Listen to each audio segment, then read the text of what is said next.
most likely, baka magkaroon na rin ng joint fishing expedition sa West Philippine Sea. So, tanggalin natin yung fishing expedition dyan sa House. Dalangin na natin doon sa West Philippine Sea. Doon, yung fishing expedition sa West Philippine Sea will be legal and legitimate. Well, first and foremost, I would like to greet everyone ng magandang umaga ng Huwebes ngayon, ano? Kahit na mataas masyado na yung langis, at baka mawalan na tayo ng supply.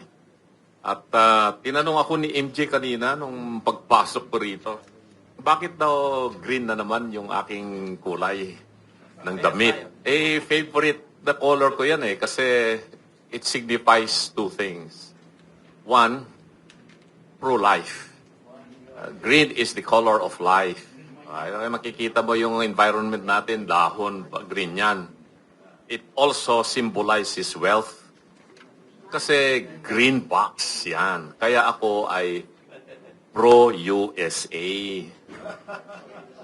Dahil sa nangyayari ngayong kaguluhan dyan sa Middle East, mag-uusap na raw yung Philippine government at saka Chinese government for possible joint exploration in West Philippine Sea.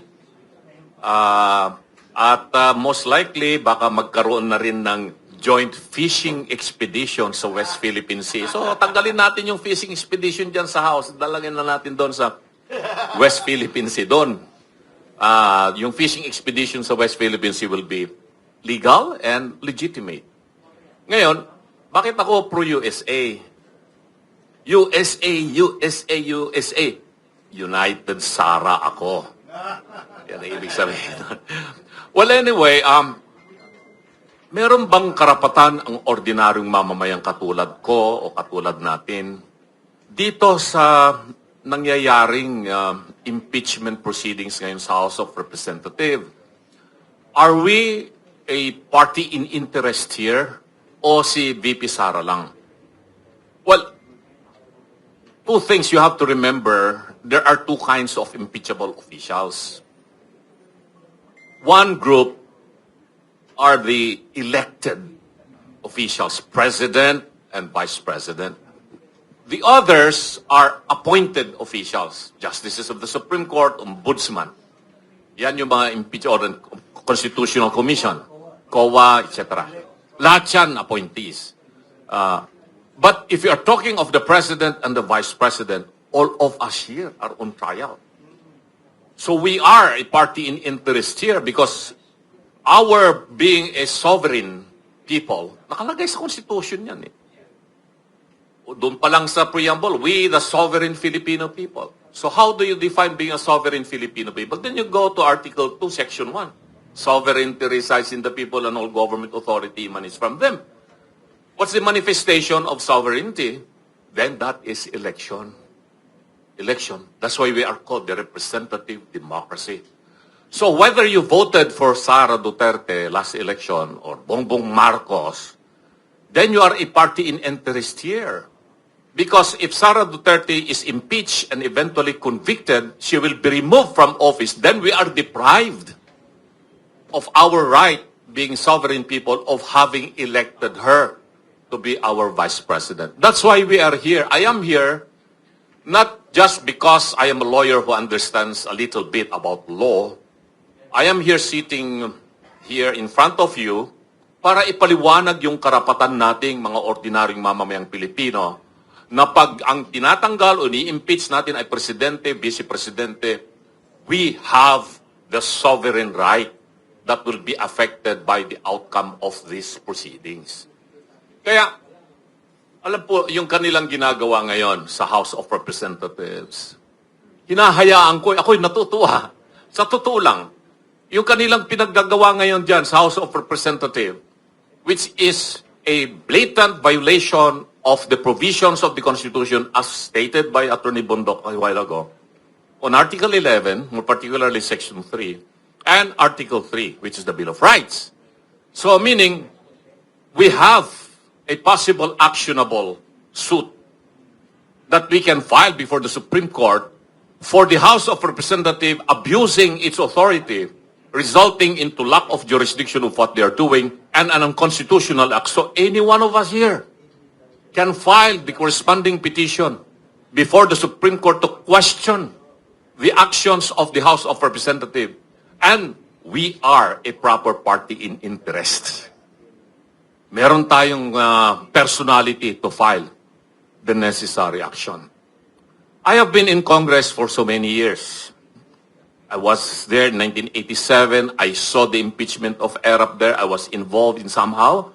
I was also involved in the impeachment of then Chief Justice Davide as consultant of the Office of the Speaker, give advice to the leaders of the House of what to do. Sumunod po dyan yung impeachment ni GMA, ilang beses po yung may final dyan. Then the impeachment of Merceditas Gutierrez, impeachment of Andres Bautista, and Sereno. All these impeachment cases that were filed in the House, I was able to be part in whatever capacities. No? Ngayon, going back to the integrity of these impeachment proceedings, tama yung sinabi. Only the Senate has the sole power to try and decide cases of impeachment. When you say try or trial, there is no distinction of maxi trial or mini trial. Basta trial yan. Yung mini skirt lang yan. Magandang panupurin yan. Pero, there's no such thing as mini trial. Saan sila naka-invento ng ganon? Now, if they are going to, again, define what they are doing as, well, it is akin. Ayan, yung salita akin. Akin yan, akin. Okay. Similar to a preliminary investigation before the office of the prosecutor. Or maybe we can say inquest proceedings. Kasi kami mga trial lawyers, dinaanan namin yan. So summary lang talaga ang pinag-uusapan doon. Whether it is an inquest proceedings or preliminary investigation before the office of the prosecutor, then the only things to be considered by the prosecutor would be what? The complaint affidavits. And the affidavits of the witnesses if there are any. And the counter affidavit of the defendant or respondent, or the real pieces of evidence that have been recovered. And if these are sufficient, then they will file the corresponding information in court. Yun lang ang gagawin. Hindi pwedeng magkaroon ka ng tawagin ng piskal kung sino-sino yung mga wala naman silang participation that they have not filed any document in form of affidavit. Because that is fishing expedition na yon. Fishing expedition yon. Yung ginagawa nila ngayon, okay, dapat pagbasihan lamang nila. They have already determined yung substance is there. Compliant daw. So, compliant ba yung complaint? Compliant ba doon sa mga attached affidavits? Ngayon, kung meron silang clarificatory hearing, ang tawag ko dyan, hindi trial.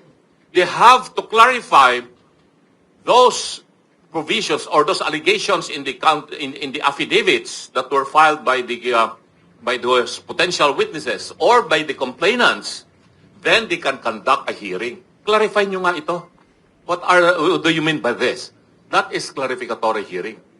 But if you are going to start issuing subpoena to people who are not mentioned in the complaint or who have not submitted any document or affidavit, that is violation already of the provision of the Constitution on trial. Trial na kasi yan eh.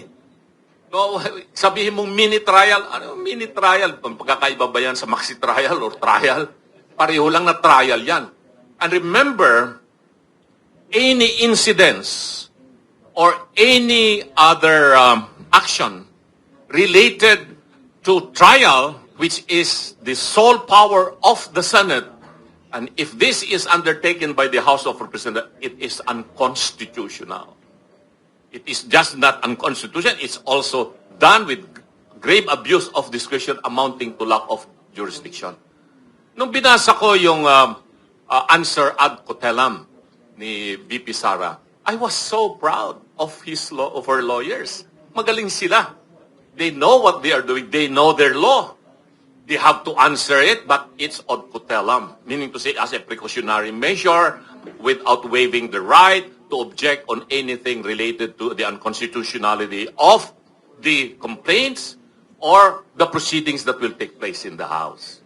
So ngayon, ang ginagawa nitong Committee on Justice, insisting of issuing subpoenas. Meron silang sinabina pa na abogado, no? I heard, no, these are all violation. These are all violation of the sole power of the Senate in a trial. No? Hindi naman na ito kasi committee hearing lamang ng in order to what do you call that? Pass a law? No, not anymore.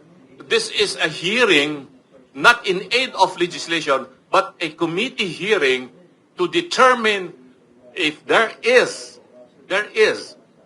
not just a mere probable cause, but if there are evidence that would warrant the findings of the Committee on Justice to go up to the plenary and for the plenary to decide and then transmit the matter to the Senate. Ganun lang kasimple yung impeachment proceedings.